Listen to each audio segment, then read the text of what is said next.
Hello, ladies and gentlemen. It's a Forex that deblays $1 billion, Zambia's finest trader. So, today we're going to talk about choosing a broker. So, remember, a broker is a firm that gives you access to the market. So, in order to be able to trade, you need to open an account with the broker, and then the broker will give you login details, and you'll be able to access the account from there.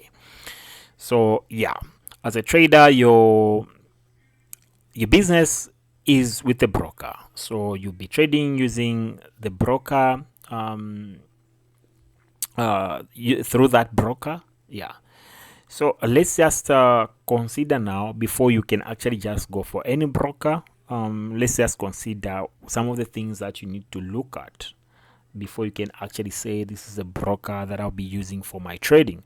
Remember, as you trade, you're actually investing your money in trading, so you want to invest using the right firm. So without wasting much of the time, let's get started.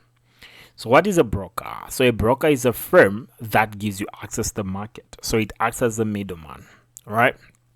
So the broker plays an important role in your trading, and we shall look at those things later on.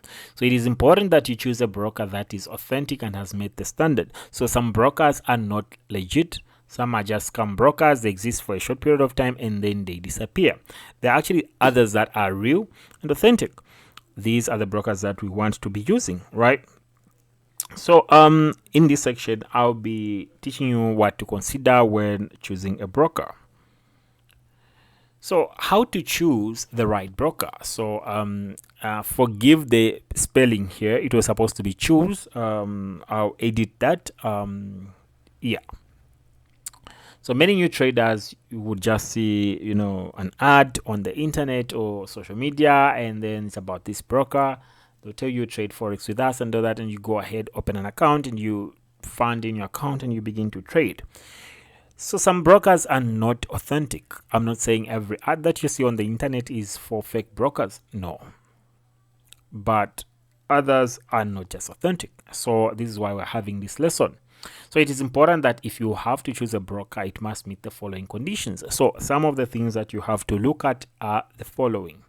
So consider your location. So some brokers do not offer their services in certain countries. So you need to ensure that the broker that you want to go for actually offers its services in your country. Some brokers do not offer their services in America, others do not offer their services in Nigeria, Pakistan, like that. So just ensure that they offer their services in your country. Then the other thing is you have to consider the withdraw and deposit methods.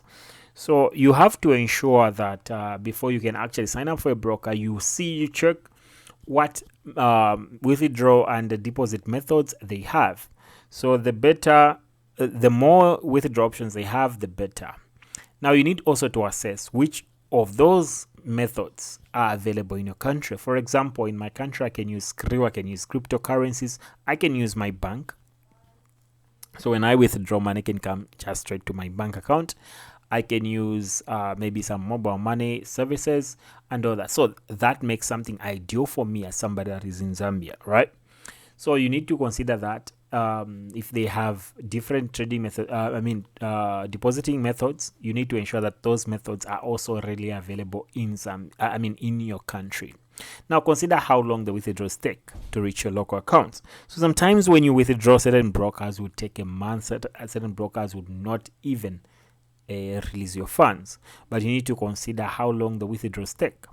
Most of them will probably tell you, hey, well, just one day and all that. But when it comes to the reality of it, they actually take longer. For me, the longest I've waited for my funds is 5 days, 5 working days. So if I withdraw on Monday, I know that before Friday or on Friday, I should be expecting my money. But of course, it depends with the method. That's if I'm using the bank. But if I'm using methods like Skrill, crypto, that usually happens just in a few minutes or a few hours. So you need to consider how long the withdrawals take. Then you have to consider what you'll be trading. So different brokers offer different assets to trade. Others will offer synthetic indices, others will offer just currencies, others will offer just crypto.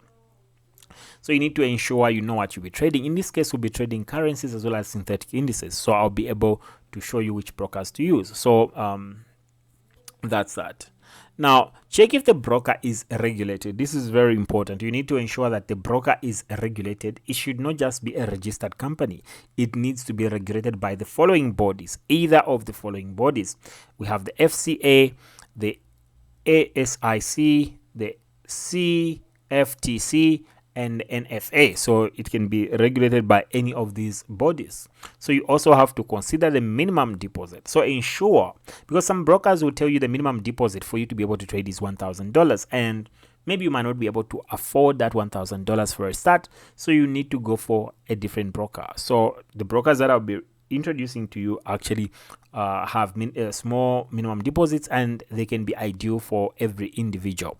So customer service, you need to ensure that the broker that you want to use has good customer service. You don't want to have a problem and then nobody is responding to you or giving you a solution or letting you know where the problem is. You need a broker that is able to communicate with you effectively on whatever issue that you may have. Another thing is the trading platform. So brokers will offer, or rather will have, different trading platforms. Others have CTrader. There's so many: Ninja Trader, MT5, MT4. But the most common ones are MT4 and MT5. So if a broker has MT4 and MT5, even better, you can go for it. So that is that, ladies and gentlemen. Those are some of the things that you need to consider when choosing a broker to trade with. So there will be other things like the spread and all that, but those are some of the things we'll learn later on. But for a start, these are some of the things that you can consider when choosing a broker that you'll be using when it comes to trade.